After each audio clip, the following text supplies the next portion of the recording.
Algarve, how long have you been here? That came in 1978-79 and lived over the road in Colinas Verdes. Right. And so I moved over here where I now have 6.5 hectares. Doggies go up there, they have lovely accommodation, or I think, and they're free, they're not in kennels and runs. Okay. And you've always been involved with animals, haven't you? Well, I started the Philippine Animal Society, and my great friend was Imelda Marcos. She was the Prime Minister's President's wife, and she loved animals, and all you ever hear of is her 4,000 pairs of shoes, yes. Where the rest of her life was dedicated to really improving the Philippines and helping me with the animals in the 6 years I lived there. And what about the Algarve? What have you been doing in terms of animals here? Well, the whole thing has been that there were just so many poor animals. Nobody wants to know these terrible facts, but little female dogs in their first season being raped by maybe 10, 15 males. Sterilisation is the only humane way to cut down the numbers of animals. Right. Because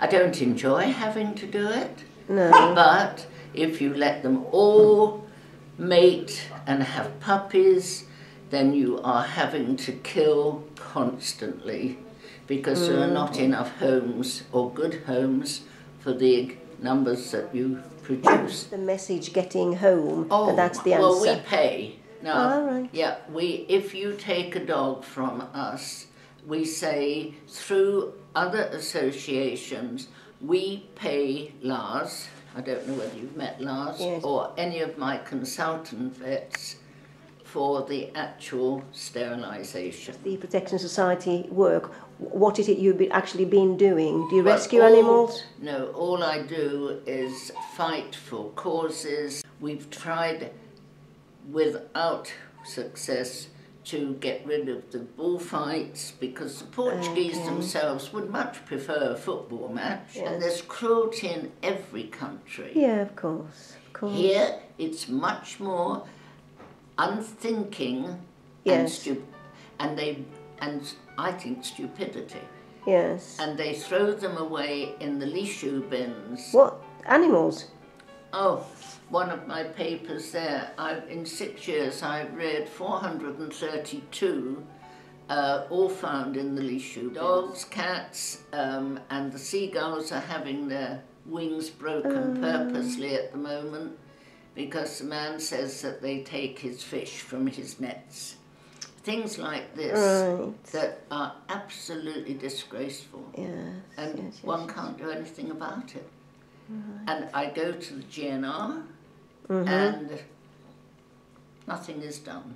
And this breaks my heart. We're allowing circuses to come in over the border with live animals. Into Portugal? Oh, right. Lavish. I mean, every year there's a circus with live animals. And I mean, I've got all the pictures, I've got all the evidence, and it's absolutely disgraceful. And that should be stopped. But my biggest problem in this country, and one I've never come across anywhere else, is we, not just myself, all animal people have no support from government.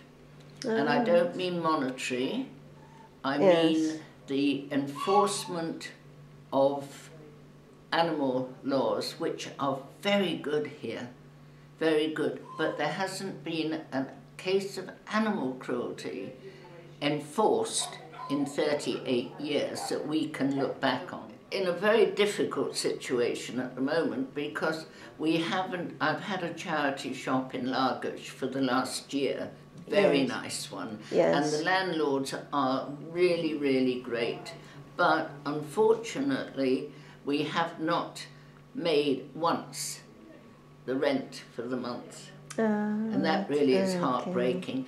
But now I've got more help from this January, and we're hoping that we can make something, you know, to go toward food. And it's maintaining this place really that costs the money. I'm right down with the numbers of dogs because I'm nearly blind, and I'm trying desperately to advertise in England, Australia and Africa for help.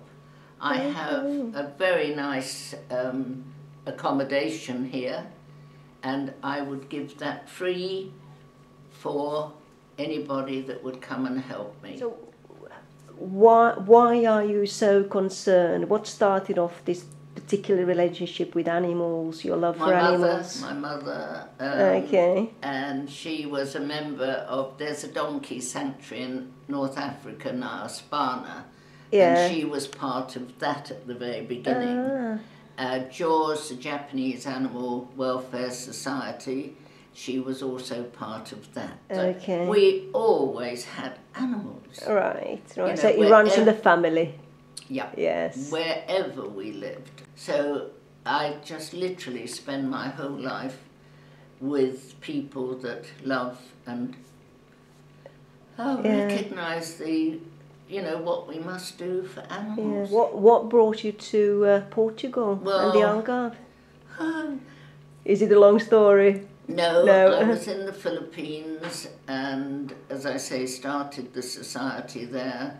And then my husband came home, and he had this terrible malignant melanoma, and he retired at 51. And I had to go all the way back to the Philippines to pick up my cats and my 8 dogs. Yes. Right?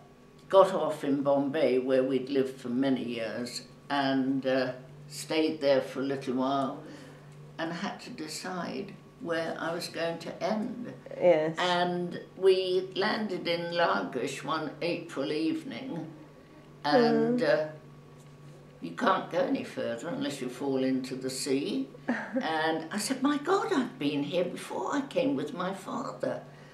And remembered that we had driven down from Lisbon to Lagos when the road was calçada, and I stayed. And the silly thing is, I'm going down to Sri Lanka, possibly not next week, but the week after, because I resuscitated the Ceylon Animal Protection Society after 40 years.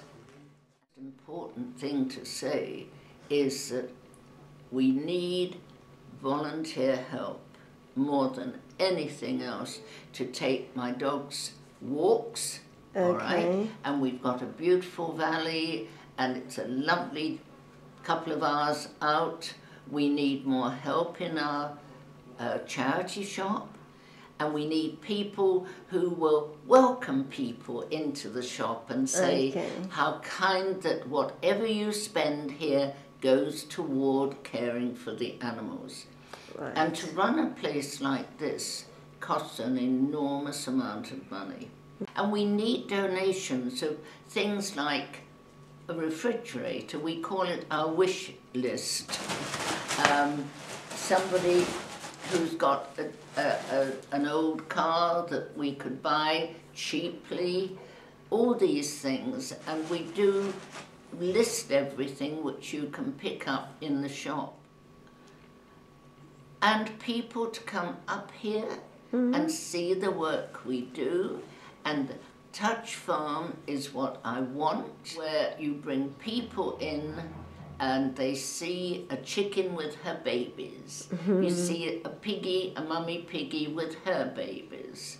And the children can learn through their schools. They can come with their teachers or their parents, and they learn that there is more to an animal than having him on the table to eat. I want to see animals looked after whilst they're living in open countryside, and then they are humanely euthanized for the table. Right.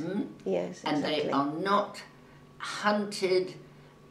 I can show you the snares which they put up for the black pig up on the land and on my land, and I've lost 5 of my dogs caught in the same snares. Oh, that's All terrible. this must be banned, Yes. and the police must make sure that the hunters don't do it. Do you think all your efforts in Portugal, in the Algarve, has made a difference? I'm told by everybody that I've set an example by being the very first one that ever looked after animals as a society. The young people, let's say in their 20s, 30s, are really, really caring, far more than we did at that age. Okay. And there's a wonderful girl who collects food from the supermarkets and distributes it to many, many people looking after animals. Things like this are here, and this is what I want desperately to publicise. So there's still a lot of work to be done. Oh, yes indeed. Yes indeed. And I mean, until I do drop dead, I intend to continue doing it.